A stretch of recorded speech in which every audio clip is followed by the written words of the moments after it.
बे तोर मन अच्छी कौन से टंका के पेप्सी कथा आज सीना आम केन को पैसा दौचे किंतु से टंका के पेप्सी रे जो मजा थिला ए दामिका कोल्ड ड्रिंक रे नहीं। हाँ बे ठीक कहलु से बापा पाखु टाटे बहुत गाली शुचे आज पकेट रे पैसा अच्छी सत हेले से 10 वर्ष खुशी आ नहीं।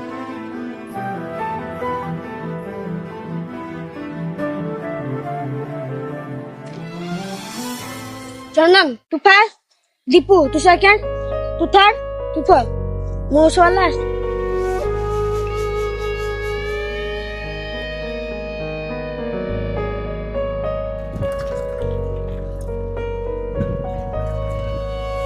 देख बे मु बापा पकेटू टंकाटे चोरी करी आनची चलो पेप्सी खाइते जीवा।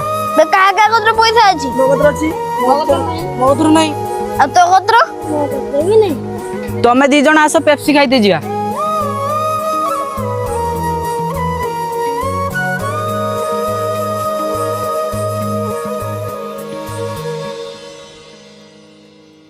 फेरिया रे समय तू फेरिया थरे हमको 3 पेप्सी दियो ना। 3 पेप्सी नहीं फेरिया रे समय तू फेरिया थरे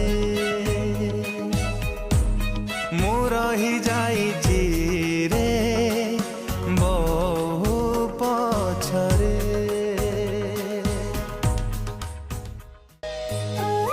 समय सीना बदली जाइछि पकेट रो ओजन बढ़ी जाइछि किंतु पिला दिनर से मीठा मीठा स्मृति आज भी आम हृदय रे सतेज ही रही। फेरिया फेरिया समय